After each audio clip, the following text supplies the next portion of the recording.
আমাদের বাসায় কিন্তু পেঁপে রান্না করা হয় খুবই সহজভাবে। তোমাদের সাথে এই পেঁপে রান্নার রেসিপিটা শেয়ার করতে চলে আসলাম। যে যেখান থেকে আমার ভিডিওটা দেখতেছো অবশ্যই লাইক কমেন্ট শেয়ার করতে ভুলবা না, আর পুরোপুরি ভিডিওটা দেখে নেবা অবশ্যই।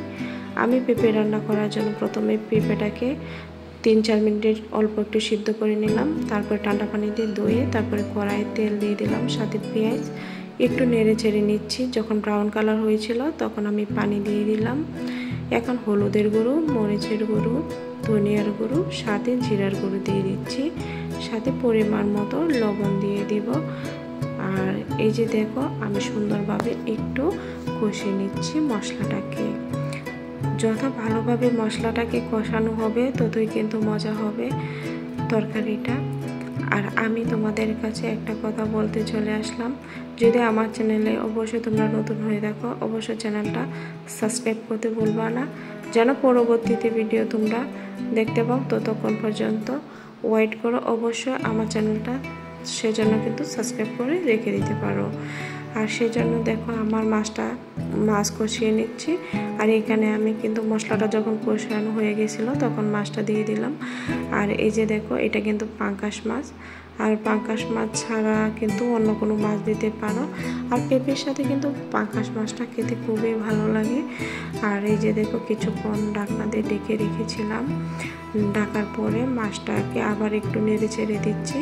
এভাবে আরও 1-2 মিনিট আমি মাছটাকে একটু কষিয়ে নিব। যতক্ষণ পর্যন্ত মাছটা কষানো না হবে ততক্ষণ পর্যন্ত কষিয়ে নিতে হবে ভালোভাবে। আর মাছটাকে কিন্তু এভাবেই কষিয়ে নিলে কিন্তু মাছটা খেতে খুবই ভালো লাগে। আর এই যে দেখো আমি মাছটা কিন্তু নামিয়ে নিচ্ছি।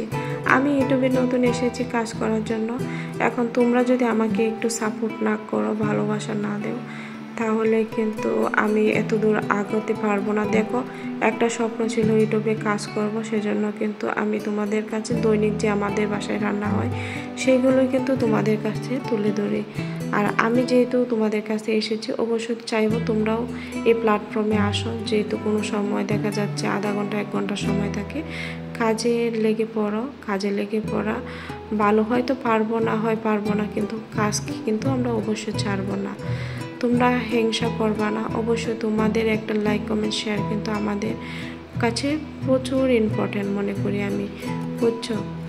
আর সেজন্য কিন্তু দেখো আমি পেঁপেটাকে ভালোভাবে মশলার সাথে কষিয়ে নিয়েছি।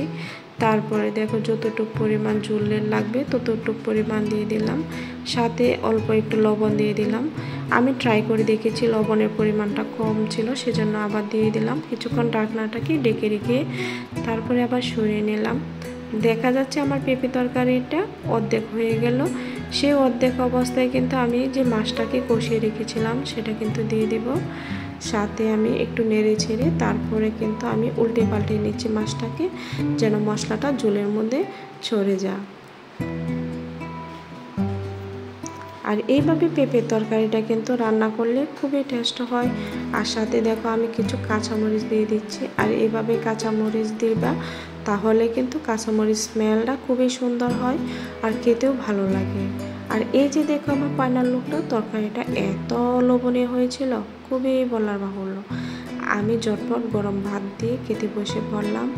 বলবা তো তরকারি দিয়ে খাচ্ছেন না, আসল বলতে কি জানো, বাসায় আজকে পাঙ্গাস মাছের ভর্তা বানিয়েছিলাম, সেটা দিয়ে আমি প্রথমে শুরু করে নিলাম। আর পাঙ্গাস মাছের ভর্তা রেসিপিটা যদি অবশ্যই তোমরা দেখতে চাও, আমি একদিন তোমাদেরকে এই রেসিপিটাও একদিন দেখাবো। আমি বিশ্বাস করবো না, এই পাঙ্গাস মাছের ভর্তাটা কিন্তু আমি বাসায় কোন সময় খাইতাম না। যখন আমার আম্মু একদিন বাসায় বানিয়েছিল তখন আম্মুর হাতে একটা লঙ্কা খেয়েছিলাম, তখন এত ভালো লেগেছিল। এখন যখনই বাসায় পাঙ্গাস মাছ আনা হয় না কেন, আম্মুর হাতে এই পাঙ্গাস মাছের ভর্তাটা কিন্তু আমি সবসময় খেয়ে থাকি। তোমরা যদি দেখতে চাও অবশ্যই কমেন্ট করবা আম্মুর হাতে এই পাঙ্গাস মাছের ভর্তাটা, তোমাদেরকে আমি একদিন রেসিপি দেখাবো। আর এই যে দেখো আমি পেঁপের তরকারিটা নিয়ে নিলাম। আর তরকারিটা এত লোভনীয় হয়েছিল আর এত টেস্ট হয়েছিল তরকারিটা, মানে যখন খাচ্ছিলাম তখন তোমরা নিজেই বুঝতে পারতেছো, মানে এত গরম ছিল, আমি সেই অবস্থায় খেয়ে নিচ্ছি। মানে তরকারিটা যে আমি মাখাবো সেইটাও আমার কাছে ধরতে পারতেছি না, সেই রকম পর্যন্ত গরম ছিল।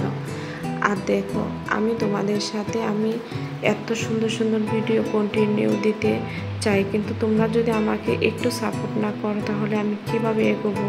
সবাই ভালো থাকো, আল্লাহ হাফিজ।